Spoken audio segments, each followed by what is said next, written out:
much of the fight do you remember?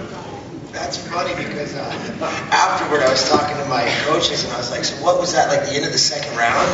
They're like, no, he must have caught me in there because normally I remember fights like slow motion. I don't even remember the whole thing. I don't have to watch the tape.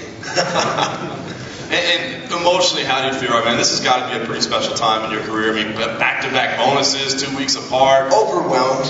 You know, it's been a long road and a somewhat bumpy one for me. And this is just huge. My careers and my life are in better places than they've ever been. And you know, really, I got to thank my team, my coaches, my support group for just, you know, allowing me to be able to do this. You know, to get up here and be in front of you guys and say this. I mean, I'm overwhelmed. How much did preparing takedown defense for Aaron Simpson inform preparing for Akiyama? It's just completely different. His throws really threw me for a loop because it wasn't a wrestling type double or single leg. You know, he really tied me up and he tripped me well. I rarely get taken down in the gym, and I'm used to having, you know, world class wrestlers shooting on me, and I can stuff them. But his judo was absolutely a lot better, a lot more than I expected. It's like, no judo guys can throw me. I'm not wearing a gi and I'm going to punch him in his face. Obviously that wasn't the case, so definitely lucky we pulled that one out. 15 seconds left in the fight. Were you feeling like you were winning the fight? Probably not, because the UFC really scores high on those takedowns, and I feel like I think I was probably outstriking him from the bottom, but he was keeping down. He wasn't like Aaron Simpson sat up on me, so it was easier to stand up. He didn't want to sit up. He kept his head in and kept me down. So you know, it's hard telling what these judges are going to do. You know, so honestly, I thought I was outworking him, but I couldn't tell you. I think maybe because he had the takedowns, he might have been up on me. Was that kind of a conscious risk then that you took from the ground from the bottom to go for the submission lane, just knowing that maybe you wanted to? Actually, I do think a lot when I'm fighting, believe it or not. And when I went for the armbar attempt after that, and I realized, I said, you know what, he's letting me walk my legs up and leave him up there. This guy's going to let me triangle him. So that's when I decided I was going to go for the submission as opposed to just work to stand up.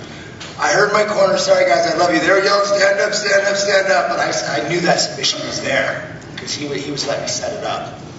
And you kind of talked about before the fight that this is a special point in your career where you have the right guys behind you and you feel like you could let them down instead of just letting yourself down. I mean, can you just kind of talk about where you are as a fighter, and do you really feel like things are starting to come together in your career? I really do. I've said it before, I'm more than a fighter. I'm a martial artist, I'm a coach, I have a gym, I have a team.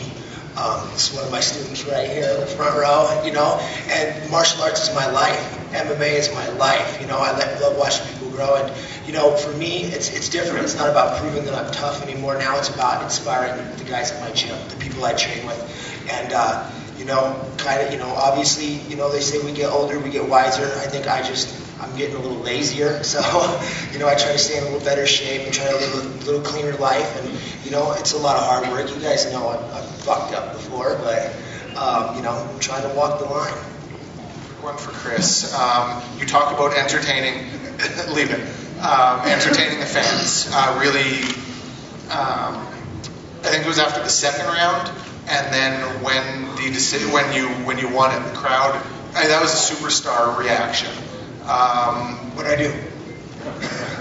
Just how did it feel?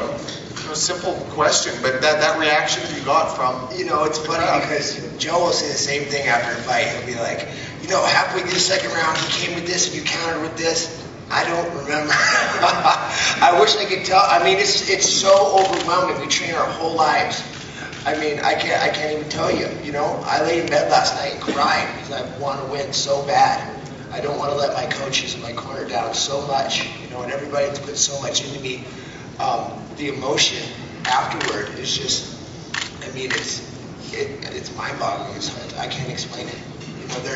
There's nothing like winning a fight in the UFC. There's nothing like it in the world. Period. Right before the third round, you raised your hands. What was going through your mind going into that third? Did you know that you kind of had to fight one? Once again. Man, I was caught up in the moment. I'm gonna have to watch it. He cracked me a couple good. Look at my face. I caught a couple good ones. You know, you probably know more about right before the third round than I do. That is the honest to God fact.